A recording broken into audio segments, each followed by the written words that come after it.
Start.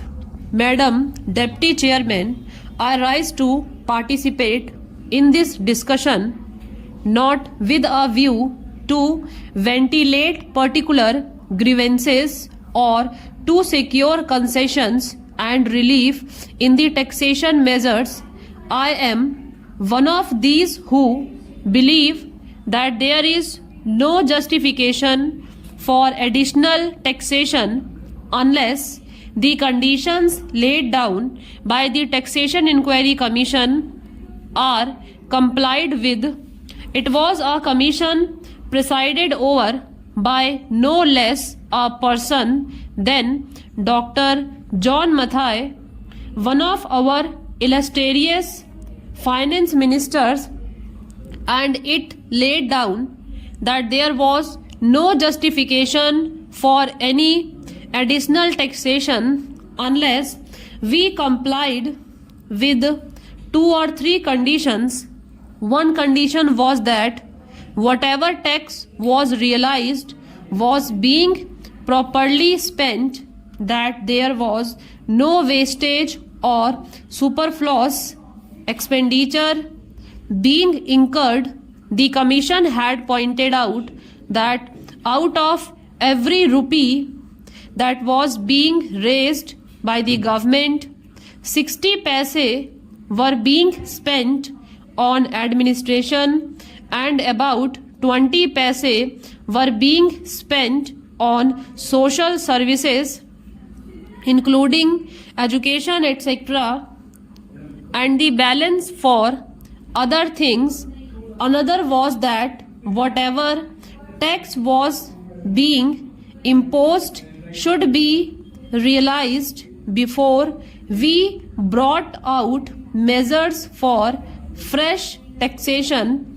They also had suggested that there was sufficient room from economy in all the ministries and departments, and effective steps should be taken forthwith to enforce the maximum possible economy in government expenditure. Now we have before this audit report for 1961-62, which was presented to the Lok Sabha on the 6th June and which came to my hands last night, and I have not been able to study it.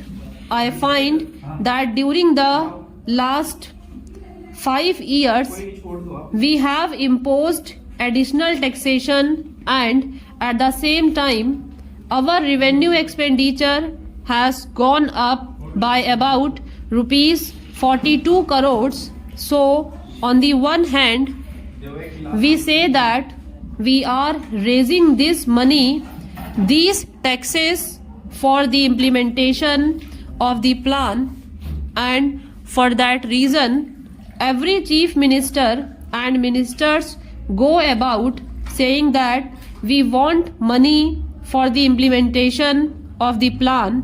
But what are the facts? We find that the money that has been raised is being used for administrative purposes. So it is not correct to say that.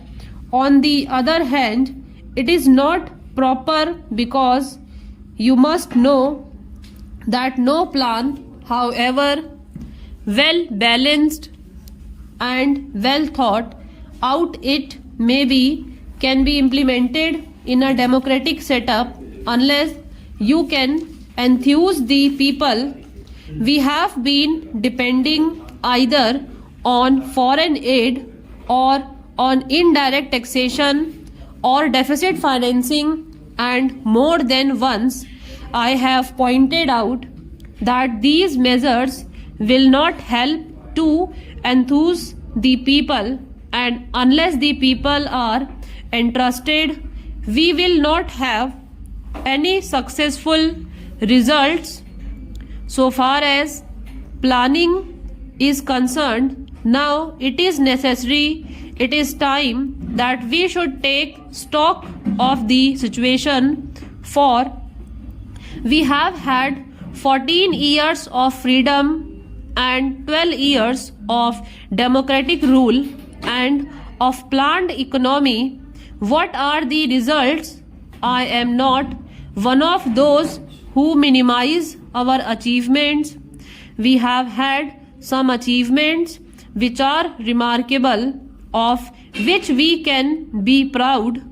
We have had 3 general elections and we can be proud of all this, but it is equally true that the expectations of the people remain mostly unfulfilled.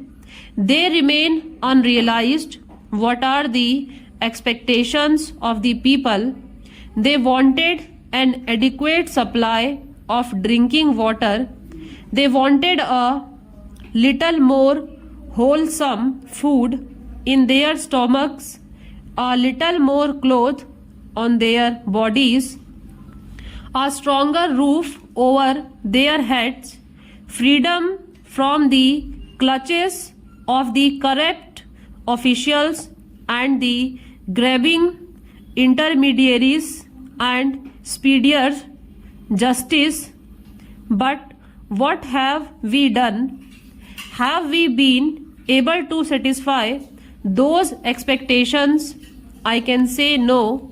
Even in the third 5-year plan, we find that all the villages have not been provided with adequate supply of drinking water.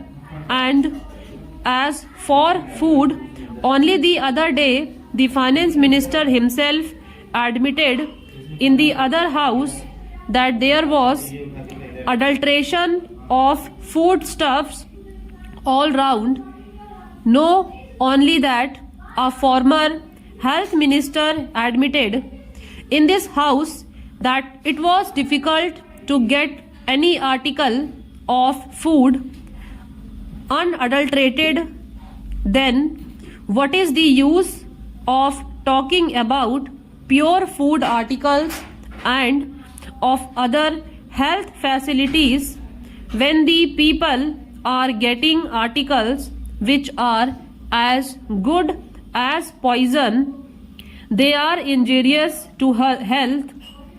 The other day, the finance minister is reported to have said that the taxation proposals did not affect the common man because he needed only coarse cloth and ordinary food. During the last 5 years, we have raised rupees 424 crores more, including the taxation measures. This year, the increase in revenue will be about 75%. Since 1956, we have raised additional taxation to the tune of 75%, and during the 5 years preceding this year, the revenue expenditure has gone up by 85%. I would like to know how much of this amount has gone towards developmental expenditure and towards social services.